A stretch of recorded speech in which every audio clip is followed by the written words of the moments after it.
So the video for flight number 3, there's going to be a lot more narrating. I'm going to walk through and talk about some of the things that I'm doing and kind of self-critique a little bit, and some of you guys who are better than me can also throw some comments in the section.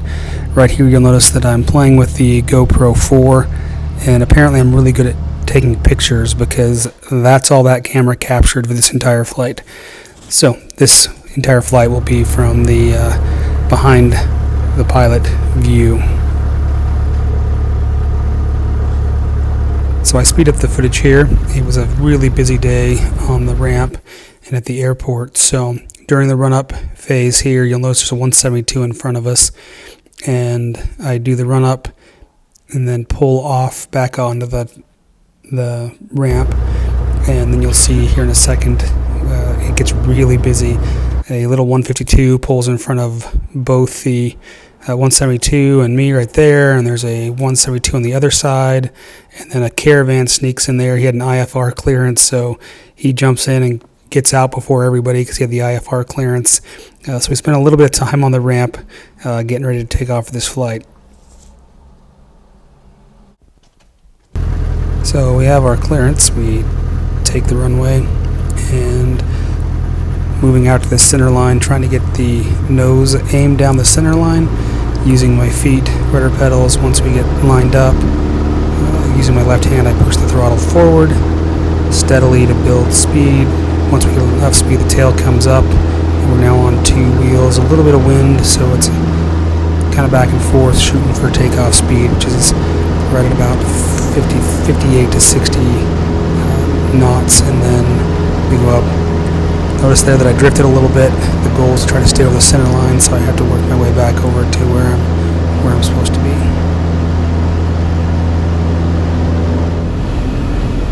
So here we are coming into Goose Bay. I have the nose lined up, using my feet and the ailerons with a little bit of wind there above the tree level. And as we come down, the power is just a little bit above idle.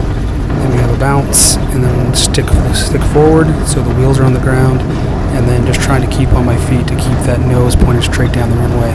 Right there, I veer off a little bit left, and I get behind the airplane, and so I'm giving some big inputs and throw full power so that I don't do a ground loop.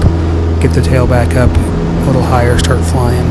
So not a good landing, but definitely learning to keep my feet moving while we're on the runway to keep that nose straight.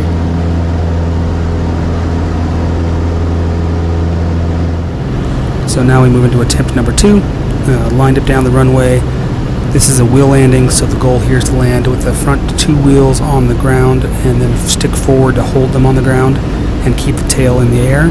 So I have a good control and a little bit of throttle for control. So as we come down, I have a little bit of a skip and then plant the wheels, stick forward, hold them down, and then use my feet to keep that nose pointed down the runway. This is much better in respect to running and having control. So we keep mid-power in there, we run down, we get to the point where we need to take off, power goes back in, carb heats off, and then just wait for airspeed to build so we can take off, and then start to climb with climb speed.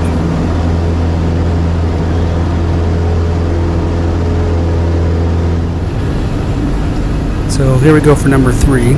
And the goal on this one is to actually set the tail down on the ground once I have good stabilized control on the ground. So same kind of thing, the front 2 wheels touch, get them planted, nose is forward, and we're running down the runway, and then throttle comes back, so speed decreases and the tail sits down, the nose comes up a little bit, and then power in, and then take off. So it was pretty good. That was the first time I'd actually set the tail down, and wasn't too bad.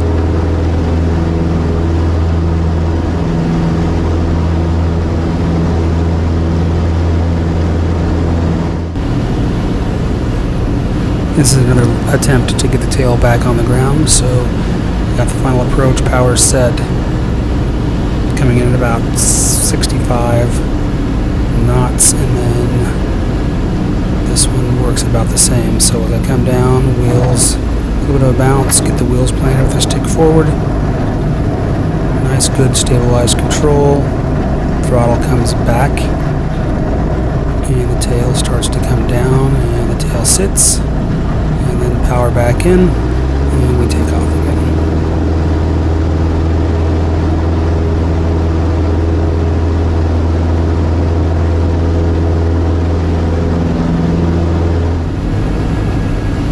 So I promised I'd show the good, the bad, and the ugly, and this is the ugly. So I got a little bit big for my britches on this one. Came down, power set, had a bounce, and then another bounce, and a third bounce, and then decided that was enough. Put the power in and start the climb out to set up for another one. On final approach for 2.5 at Merrill Field, we had to extend our downwind leg because there was a plane in front of us, and so we had to fly quite a ways. I won't say we went all the way to Eagle River, but we were pretty close. So now we're on final approach, and we're quite a ways out, so we're just kind of making our time up here. Because I haven't landed on asphalt, once we get a little bit closer, Zach takes over, and he'll do the final landing as we come into to Merrill.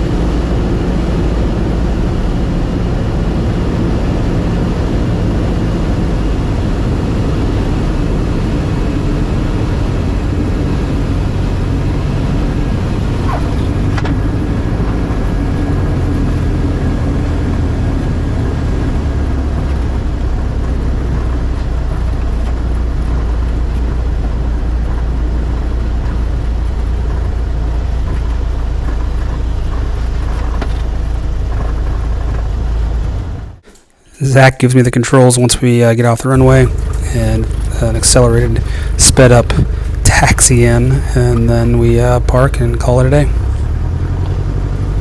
Great day for flying, lots of traffic out, and it was nice to be able to stick some landings and get some good practice in.